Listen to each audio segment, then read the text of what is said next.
여러분 안녕하십니까? CNN 매거진 굿데이 첫 소식입니다. 바른인권여성연합이 최근 개최한 세미나에서 차별금지법 제정 시에 여성 역차별 현상이 일어날 거라고 경고했습니다.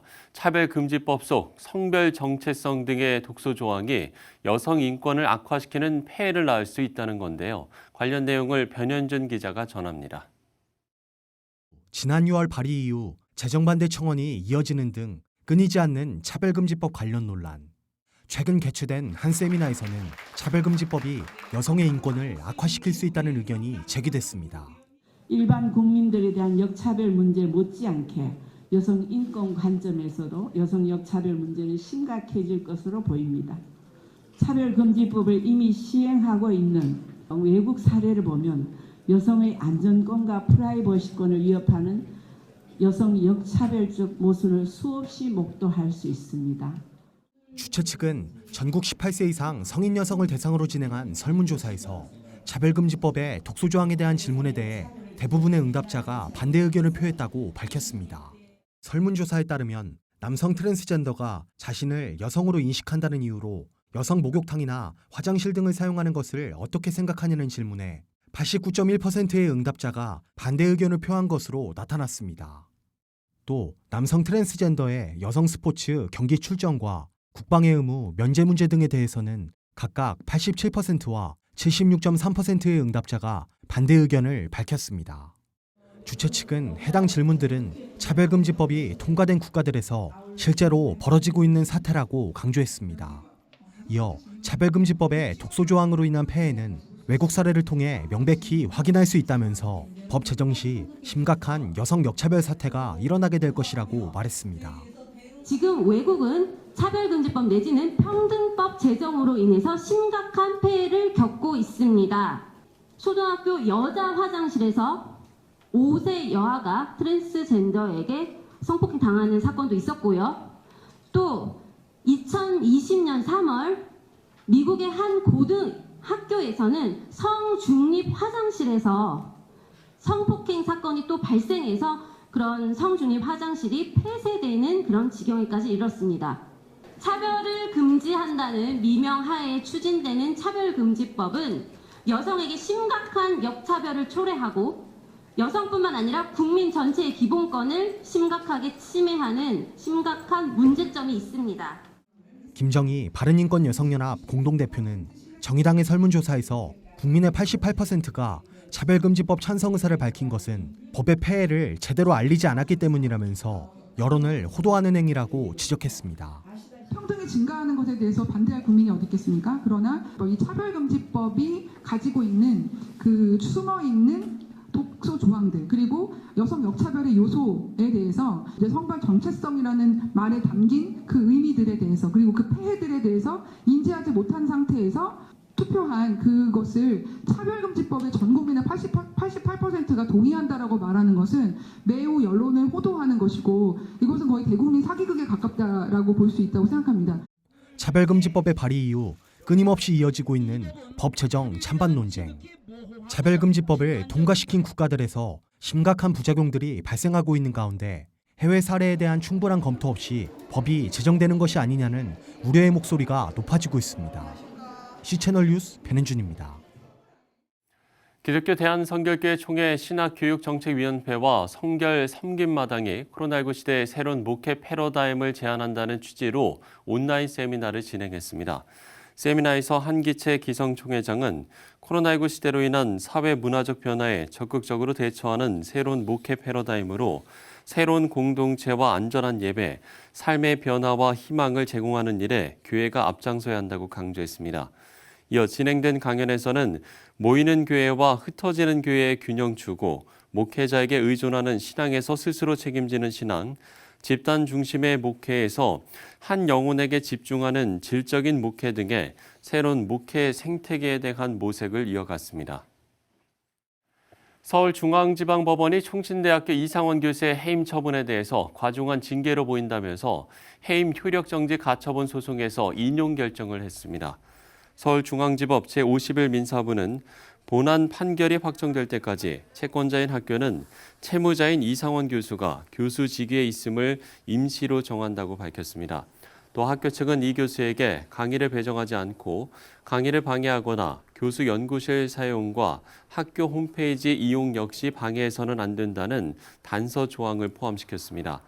재판부는 판결문을 통해 강의 중 발언이 학생들에게 성적 굴욕감이나 혐오감을 느끼게 할 여지가 있지만 신학을 전공한 교수가 기독교적 성윤리를 가르치기 위해서 성적 내용이 담긴 강의 방식을 취한 것으로 보인다고 판단했습니다. 재판부는 이와 함께 해당 강의 내용이 전체 강의 중 일부에 지나지 않을 뿐 아니라 강의 목적이나 지향점 등을 아울러 고려해 볼 때 강의 내용이 성희롱에 해당한다는 이유로 해임 처분을 하는 것은 균형을 잃은 과중한 징계라고 밝혔습니다. 미래통합당 기독인회가 7월 조찬기도회를 열고 나라와 민족, 21대 국회와 당을 위해서 함께 기도했습니다. 기도회에서는 세해된 교회 소강성 목사가 하나님의 의회에 참여하란 주제로 메시지를 전했습니다. 소강성 목사는 다윗은 끝까지 하나님의 뜻을 따라 살았다면서 기독 국회의원들도 하나님을 향한 의협심을 갖고 하나님의 거룩한 의회에 동참하고 순종할 수 있는 믿음을 갖길 바란다고 당부했습니다. 하나님의 의회에 속한 의원은 무엇을 섬깁니까? 하나님의 뜻을 섬기지요.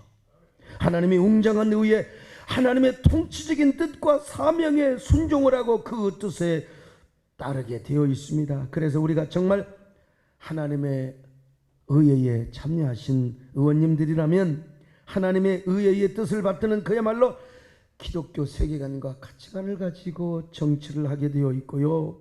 미래통합당 기독인회는 이번 기도회를 통해서 국가적 위기 상황에 하나님을 전적으로 의지하면서 나라를 위한 기도를 지속해서 이어가기로 뜻을 모았습니다.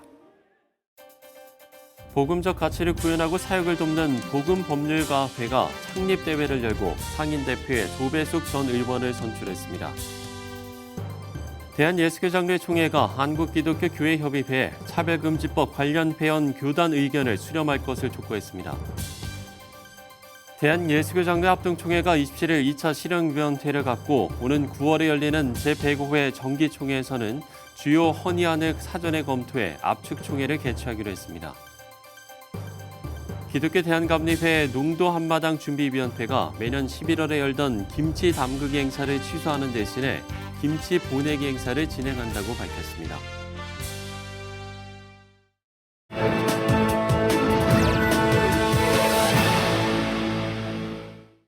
네, 아프리카 마다가스카르의 첫 국립감염병 연구소가 설립됐습니다. 연구소 개관에는 우리나라의 지원이 컸다고 하는데요. 관련 내용을 아프리카 미래재단 마다가스카르 지부장 이재훈 선교사 연결해서 들어보도록 하겠습니다.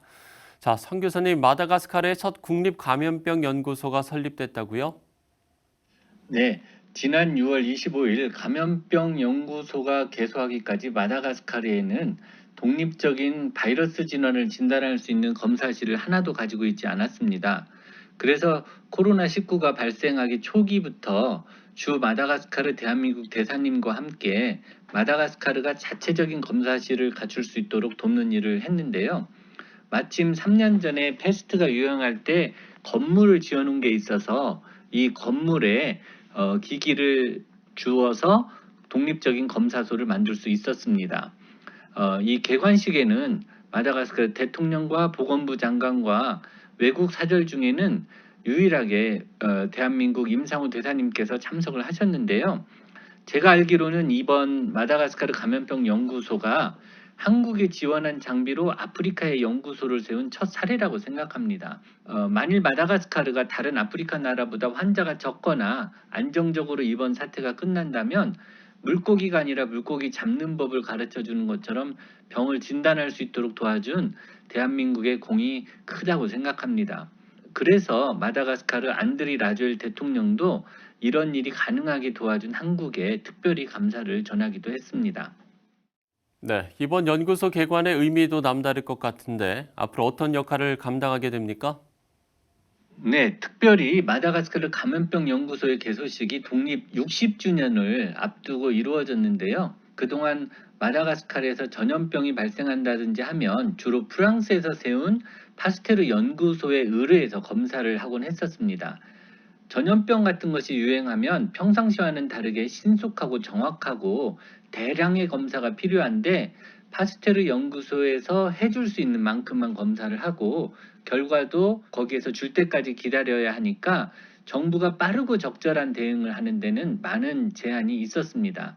그런데 이제 독자적인 검사실을 갖춘 이후에는 마다가스카르 정부가 주도하는 대로 공공의료 관점에서 필요한 검사와 그에 따른 대책을 스스로 만들 수 있는 상태가 되어서 이제는 전염병을 조금 더 잘 관리할 수 있게 되었고요.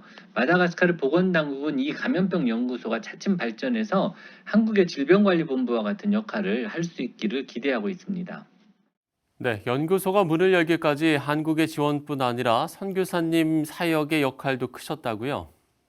네, 사실 마다가스카르 전염병 질환 관리를 위해 3년 전부터 우리나라 질병관리본부와 노력을 하고 있었습니다. 첫 번째로는 마다가스카르가 글로벌 헬스 시큐리티 아젠다라고 하는 세계인들을 위협할 수 있는 전염병 질환을 공동으로 대응하는 나라들의 모임의 회원이 되도록 하였고요. 그리고 또한 그에 근거를 해서 마다가스카르 스스로 이러한 전염병을 잘 대응할 수 있는 능력을 향상시킬 수 있도록 노력을 하고 있는데요. 이 일을 하기 위해서는 가장 중요한 게 전문적인 지식을 가진 인재들을 양성하는 게 필요하다고 생각을 했습니다.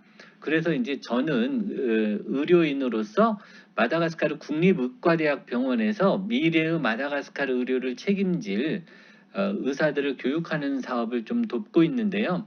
대한민국 의료인들과 세미나나 컨퍼런스를 하거나 의학 도서나 이런 그 학생들을 가르칠 수 있는 실습 기자재나 현미경 같은 교육 기자재를 제공하기도 했고요. 최근에는 고려대학교 의료원에서 해부학 실습을 할 수 있는 해부학 시뮬레이터 같은 걸 기증했는데 이러한 것들은 마다가스카르 기초의학이 발전하는 데 아주 중요한 일이라고 생각을 합니다. 또한 2016년부터 5년 동안 마다가스카르 병리 의사들을 훈련시키는 프로젝트를 해서 상당한 성과가 있었는데요. 지금 코로나19가 생기고 나서 이때 훈련시킨 병리 의사들이 마다가스카르에서 아주 중요한 곳곳에서 아주 중요한 역할을 지금 현재 하고 있는 상태입니다. 임상우 대사님께서도 대한민국 정부가 지속적으로 마다가스카르가 양질의 의료 서비스를 제공하고 특별히 코로나19와 잘 싸울 수 있도록 돕는 일을 하시겠다고 하셨습니다. 앞으로 더 좋은 일들이 많이 있을 거라고 생각합니다. 네, K-방역, K-의료가 많은 나라에 도움이 되고 있는데 이런 일들을 바탕으로 선교사에게 지평도 더욱 넓어지길 기도하겠습니다. 마다가스카르의 이재훈 선교사와 이야기를 나눠봤습니다.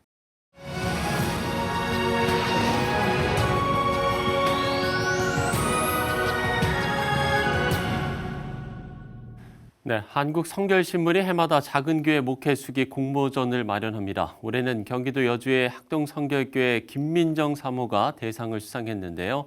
오늘 스튜디오에 모셨습니다. 사모님 안녕하십니까? 안녕하세요. 네, 자 먼저 대상 수상을 축하드립니다. 감사합니다.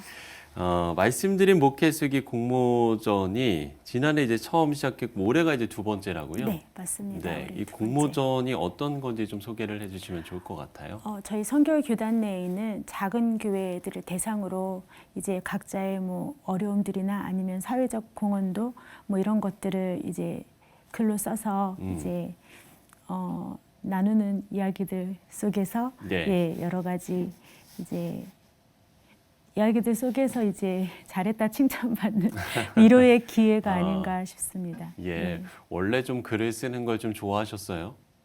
아니요, 저는 음악을 전공해서 글을 쓰는 걸 좋아하는 것보다는 네.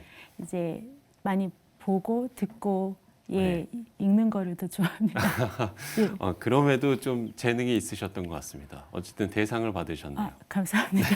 예, 수기 제목이 마중인데 네. 글쎄요, 뭐 마중을 나가는 목사님과 사모님의 모습이 좀 그려진다라고 해야 될까요? 이 마중이란 단어가 저한테도 좀 뜻깊게 다가오는 것 같습니다. 예. 수기 내용을 이야기를 해주신다면요. 마중은 쓰기 시작할 때는 저는 전도를 나가면 항상 네. 마중이라는 느낌보다는 저희들이 거부감을 더 많이 받잖아요. 전도 나가는 그렇죠. 대원들이. 예. 예. 그래서 항상 우리들이 나갈 때 누군가가 좀 기다려줬으면 좋겠다. 기다리는 사람이 있었으면 좋겠다라는 마음이 있었는데 예. 어느 날 노래를 듣는데 사랑이 너무 멀어 올 수 없다면 내가 갈게라는 첫 소절에 와 우리 전도팀들도 저런 마음으로 나가고 예 전도하는 이제 받는 대상자들도 그렇게 우리를 맞아주면 너무 행복하겠다 네. 이런 마음이 좀 몇 년 동안 있었어요. 예 그러다가 2017년도 정도 됐는데 저희 교회 권사님이 작은 도서관을 운영하시는데 사모님 정부에서 지원되는 사업들이 있어요. 한번 해보시겠습니까? 라고 할 때 딱 들었던 생각이 그렇게 세상 사람들을 맞이할 수 있는 장이 생겼으면 좋겠다. 예, 라는 생각으로 이제 정부 지원 사업들을 하게 됐는데 예. 수기에 쓴 것처럼 그러다 보니까 교육청, 뭐 시청, 그다음에 뭐 문화재단 이런 쪽에서 크고 작은 지원 사업들을 제공받아서 저희들이 작게는 100만 원, 네. 크게는 2천만 원까지 1년에 예산을 지원받아서 학동성결교회 이름도 있지만 네, 그 나름 공모에 이제 제목들로 아이들도 만나고 어르신들도 만나는 장이 되어 있습니다. 구체적으로 그 사역들을 좀 소개를 해주신다면요. 경로당에는 월요일, 네. 목요일에 가서 이제 음악 수업으로 놀이를 하고 있고요. 꿈의 학교는 이제 학교 밖 학교라고 해서 방과후 학교처럼 되어 있는 건데 저녁에 월, 수, 금 이제 노래를 배우는 가창반 예. 그리고 노래를 만드는 창작반 그리고 춤을 만드는 안무반이 있어요. 각자 선생님들이 있고요. 그리고 합창단은 토요일마다 운영이 되어지고 있고 그다음에 화요일마다 제가 교도소에 가서 이제 재소자들과 함께 합창도 하고 춤도 만들고 같이 이야기도 나누고 간식도 먹는 시간이 있습니다. 예, 앞서 이제 잠시 좀 이야기를 해주셨습니다만 재소자들을 위한 음악 사역 부분이 좀 눈에 들어오는 것 같습니다. 뭐 이런 소재를 이제 영화로 만든 것도 좀 있었잖아요. 이 사역 내용을 좀 소개를 해주시면 좋을 것 같아요. 네, 뭐 여성 합창단을 재소자 여성 합창단을 만든 영화가 하모니가 있고요. 그리고 제가 가는 합창단은 남성 합창단인데 우리나라 뭐 최초는 아니고요. 포항교도소에 있는 이제 어울림 합창단이라는 합창단이 남성 합창단으로는 최초로 아직까지 운영이 되어지고 있고 저희는 이제 기독교 교도소다 보니까 또 예능 인성반이라고 해서 노래, 악기, 그다음에 캘리그라피 같은 과목으로 교육 교화를 하는 프로그램이 있는데 이제 그 중에 이제 제가 어린이 합창단에 지휘를 하는 것도 아시고 저희 목사님은 또 수요일에 성경 공부반을 들어가세요.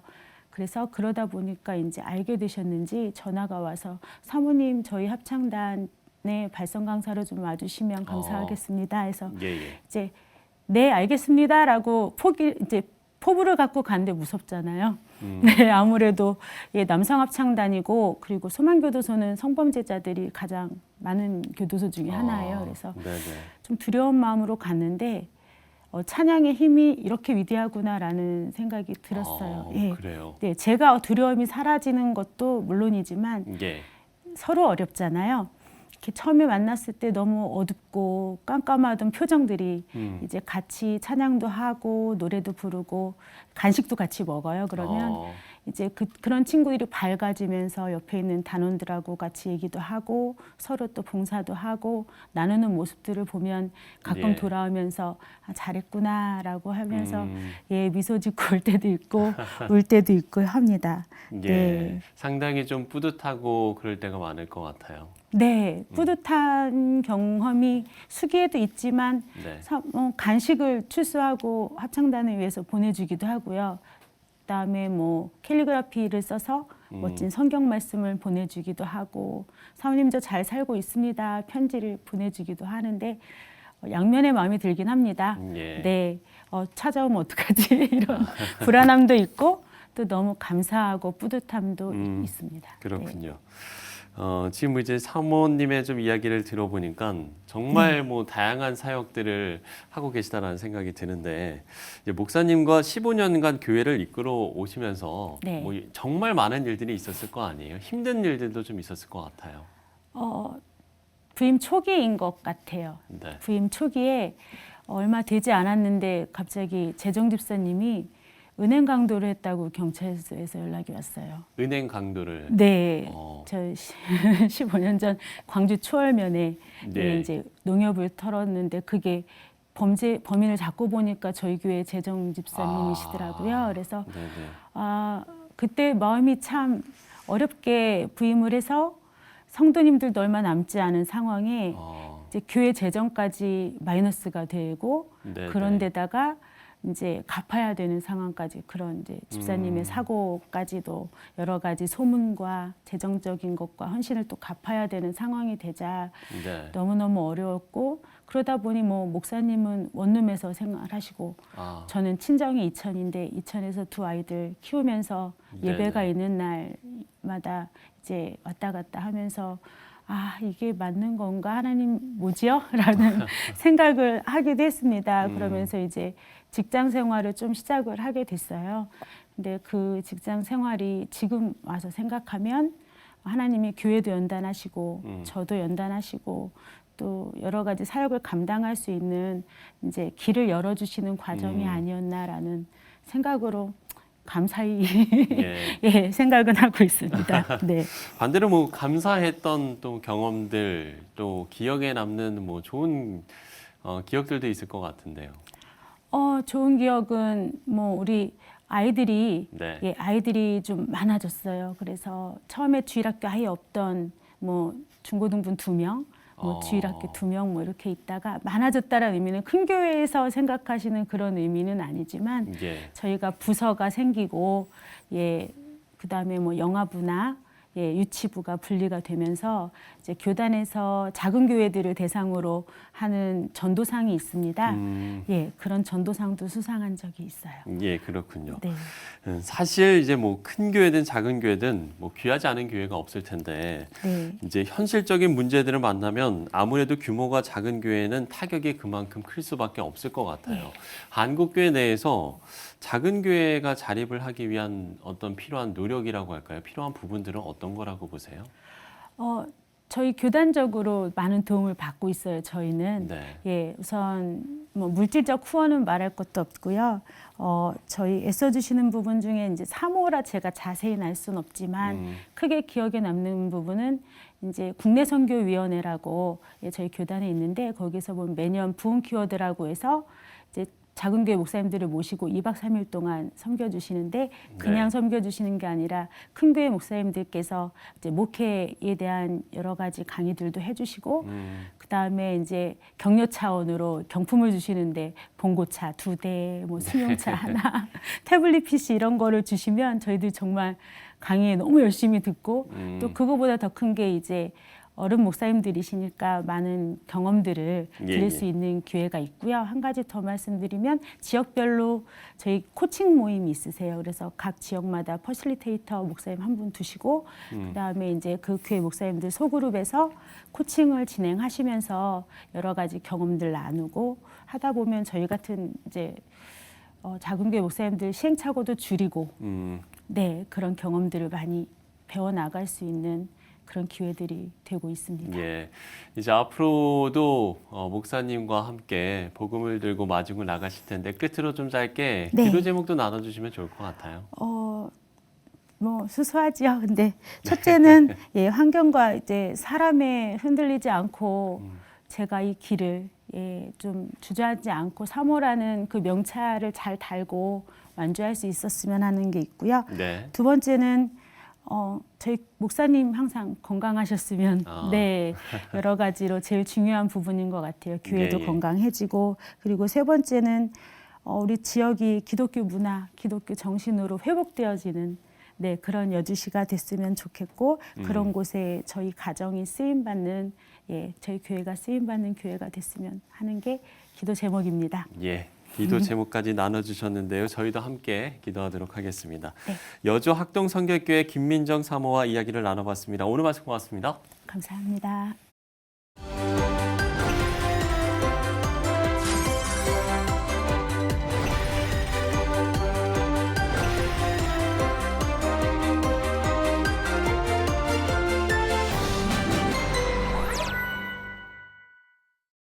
코로나19의 메뚜기 떼의 습격에 그리고 홍수에 기후변화가 만든 재난으로 전 세계가 어려움을 겪고 있습니다. 전문가들은 기후위기에 대응하기 위해서 가장 먼저 필요한 일이 풍요로운 삶의 제동을 거는 거라고 말하는데요. 과잉을 덜어내는 연습, 우리 모두에게 꼭 필요한 일이 됐습니다. 시차는 매거진 굿데이 오늘 순서는 여기까지입니다. 시청해주신 여러분 고맙습니다.